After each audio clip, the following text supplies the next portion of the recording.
महागठबंधन में seat sharing की स्थिति काफी अस्पष्ट और जटिल बनी हुई है और कुछ सीटों पर घटक दलों के बीच अभी भी पूरी तरह से सहमति नहीं बन पाई है।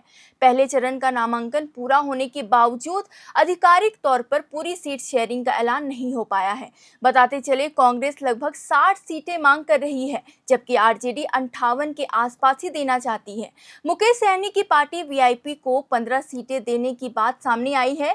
साथ ही एक राज्यसभा और 2 एमएलसी सीट पर भरोसा भी दिया गया है।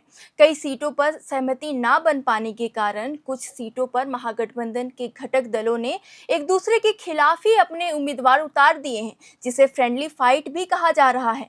महागठबंधन के प्रमुख घटक दल आरजेडी, कांग्रेस, वीआईपी और वाम दलों के बीच सीटों के बंटवारे पर अंतिम और आधिकारिक मुहर लगनी अभी भी बाकी है और कुछ सीटों पर मतभेद अब भी बने हुए हैं। बता दें, 2020 के विधानसभा चुनाव में कांग्रेस को आरजेडी ने 70 सीटें दी थी। हालांकि पार्टी महज 19 सीटें ही जीत पाई थी। इस कारण से महागठबंधन के बहुत सारे नेताओं ने दावा किया था कि कांग्रेस को ज्यादा सीटें देने की वजह से महागठबंधन की सरकार नहीं बन पाई थी। इस वजह से आरजेडी इस बार कांग्रेस को ज्यादा सीटें नहीं देना चाहती। हालांकि 53 सीटों पर उम्मीदवार उतारकर पार्टी 70 नंबर की सीटों के आसपास पहुंचती हुई दिख रही है। इधर कांग्रेस ने बिहार विधानसभा चुनाव के लिए 18 अक्टूबर 2025 को अपनी दूसरी सूची जारी कर दी है। इस सूची में पार्टी ने 5 विधानसभा सीटों के लिए अपने उम्मीदवारों के नामों की घोषणा की है।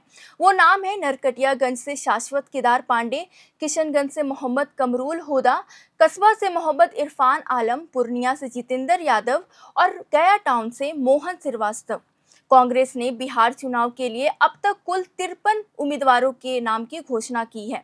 बता दें, इससे पहले पार्टी ने पहली सूची जारी की थी, जिसमें 48 प्रत्याशियों के नाम जारी किए थे। चलिए अब आपको 5 कैंडिडेट्स के बारे में थोड़ा विस्तार से बताते हैं।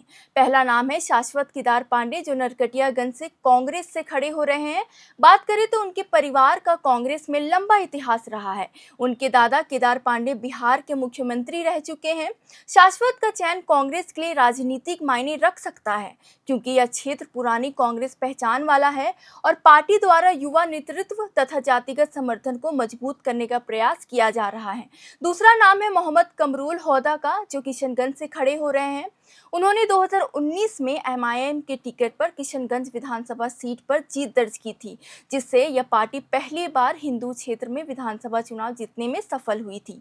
बाद में उन्होंने एमआईएम छोड़कर आरजेडी में शामिल हो गए थे और अभी वर्तमान में कांग्रेस की ओर से चुनाव में खड़े हो रहे हैं। तीसरा नाम है मोहम्मद इरफान आलम का, जो कस्बा से खड़े हो रहे हैं। कस्बा सीट पर पिछले चुनाव में कांग्रेस के मोहम्मद अफक आलम ने जीत प्राप्त की थी। चौथा नाम है जितेंद्र यादव का, जो पूर्णिया विधानसभा क्षेत्र से खड़े हो रहे हैं। वही पांचवा नाम है मोहन श्रीवास्तव का, जो गया टाउन से कांग्रेस उम्मीदवार के तौर पर खड़े हो रहे हैं। उससे पहले यह सीट लगातार प्रेम कुमार, जो जेडीयू एनडीए गठबंधन में है, उनके द्वारा जीती जा रही थी, जो 1990 से लगातार 8 बार जीत दर्ज की है। कांग्रेस ने अभी तक 53 सीटों पर प्रत्याशियों के नामों की घोषणा की है। इनमें सवर्णों की बात करें तो पार्टी ने सबसे अधिक 8 भूमिहार उतारे हैं। इसके अलावा 6 ब्राह्मण और 5 राजपूतों को टिकट दिया है, यानी कुल 19 सवर्णों को टिकट दिया गया है। वही पिछड़ा वर्ग से 10 नेताओं को उम्मीदवार बनाया है। इनमें 4 यादव, 1 कुर्मी और 1 गोस्वामी, 1 कुशवाहा और 3 वैश्य हैं। 6 अति पिछड़ा वर्ग के नेताओं को टिकट दिया गया है, जबकि 5 मुसलमानों को मैदान में उतारा गया है। कांग्रेस ने अनुसूचित जाति को 9 सीटों पर दलित प्रत्याशी उतारे हैं। 1 अनुसूचित जनजाति को टिकट दिया है। पिछले चुनाव को देखें तो कांग्रेस ने 70 सीटों पर उम्मीदवार उतारे थे।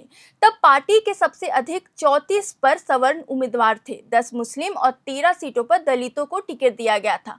10 पिछड़ा वर्ग और 3 अति पिछड़ा वर्ग को जगह मिली थी। अब देखना होगा कि महागठबंधन का जातिवाद दांव कितना सक्सेसफुल हो पाता है। साथ ही महागठबंधन की तरफ से अपने समीकरणों को लेकर खुलकर स्पष्ट करती है या नहीं। बाकी आपको यह जानकारी कैसी लगी, कमेंट बॉक्स पर लिखकर बताएं। चैनल को सब्सक्राइब करें और बिहार विधानसभा के तमाम अपडेट्स के लिए देखते रहें एयर नाउ।